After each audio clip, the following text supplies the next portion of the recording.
تو سب سے پہلا نمبر ہے کلمہ طیبہ. اس کے الفاظ یہ ہیں لا الہ الا اللہ محمد الرسول اللہ. کلمے کا اصل مقصد یہ ہے کہ کلمے کا یقین ہم سب کے دلوں کے اندر پیدا ہو جائے، اور وہ یقین یہ ہے کہ جو کچھ ہوتا ہے وہ اللہ کے حکم سے ہوتا ہے، غیر اللہ سے کچھ بھی نہیں ہوتا. یہاں تک کہ ایک پیڑ کا پتا بھی اللہ کے حکم کے بغیر نہیں ہل سکتا. نفع کا دینا، نقصان کا دینا، عزت کا دینا، ذلت کا دینا، موت کا دینا، زندگی کا دینا، آسانی کا دینا، پریشانی کا دینا، یہ سب کچھ اللہ ہی کے حکم سے ہوتا ہے. میرے بھائیوں، دنیا میں کوئی بھی چیز نفع نقصان اس وقت تک نہیں پہنچا سکتی جب تک اللہ کا حکم نہ ہو.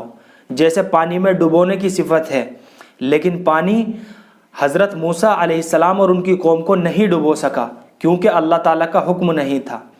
اسی طرح چھری میں کاٹنے کی صفت ہے، لیکن چھری حضرت اسماعیل علیہ السلام کا گلا نہیں کاٹ سکی کیونکہ اللہ تعالیٰ کا حکم نہیں تھا. اسی طرح آگ میں جلانے کی صفت ہے، لیکن آگ حضرت ابراہیم علیہ السلام کو نہیں جلا سکی کیونکہ اللہ تعالیٰ کا حکم نہیں تھا. الغرض ہر چیز نفع نقصان پہنچانے میں اللہ کے حکم کی محتاج ہے.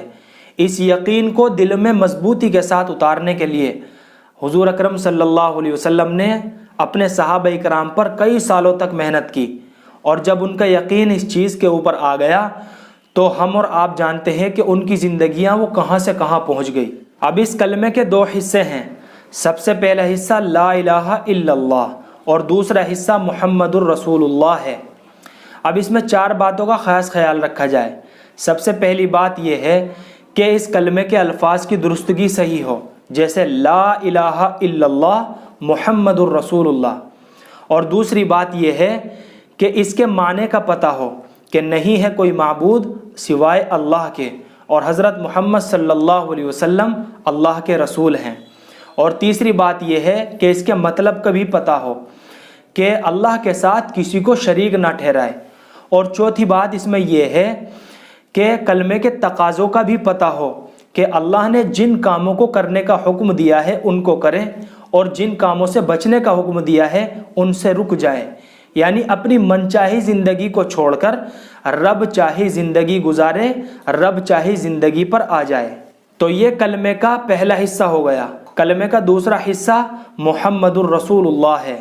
اس کا تقاضا یہ ہے کہ اس بات کا پکا یقین ہمارے دلوں کے اندر پیدا ہو جائے کہ 100% کامیابی حضور اکرم صلی اللہ علیہ وسلم کے طریقوں پر چلنے سے ملے گی، اور غیروں کے طریقوں پر چلنے سے 100% ناکامی کے سوا کچھ نہیں ملے گا. البتہ دوسری قوموں کو دنیا میں بظاہر کچھ کامیابی نظر آئے گی، لیکن آخرت میں ان کے لیے خسارہ ہی خسارہ رہے گا. اور ہم کو دنیا میں چلنے کے لیے بظاہر کچھ پریشانی آئیں گی، لیکن آخرت میں ہمارے لیے کامیابی ہی کامیابی رہے گی. اور اصل کامیابی تو آخرت کی کامیابی ہے، کیونکہ دنیا کی زندگی تو چند دن کی زندگی ہے، اور آخرت کی زندگی لامحدود زندگی ہے جو کبھی ختم ہونے والی نہیں ہے. اگر یہ یقین ہمارے دلوں کے اندر پیدا ہو جائے تو انشاءاللہ 100% دین پر چلنا آسان ہو جائے گا. تو محترم ناظرین، کلمے کے بہت سارے فضائل ہیں، جن میں سے 1-2 میں آپ حضرات کے سامنے ذکر کرتا ہوں.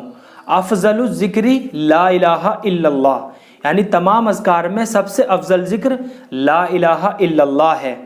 مرتے وقت جس شخص کا آخری کلام لا الہ الا اللہ ہوگا وہ شخص ضرور جنت میں جائے گا. تو کلمہ طیبہ کی حقیقت کو حاصل کرنے کے 8 طریقے ہیں. نمبر 1، دینی مجالس میں بیٹھ کر ایمان کے خوب فضائل سنیے. نمبر 2، لوگوں میں چل پھر کر ایمان کی خوب دعوت دیجیے.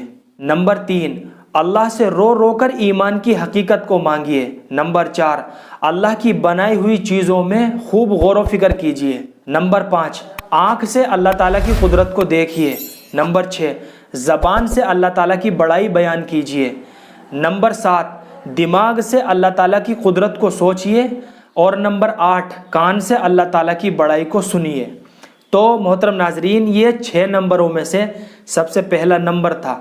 جو باتیں بتائی گئی ہے، اگر یہ باتیں ہماری زندگی میں آ گئی اور ہم نے عمل کر لیا تو انشاءاللہ دنیا میں بھی کامیاب ہیں اور آخرت میں بھی کامیاب ہیں. بسم اللہ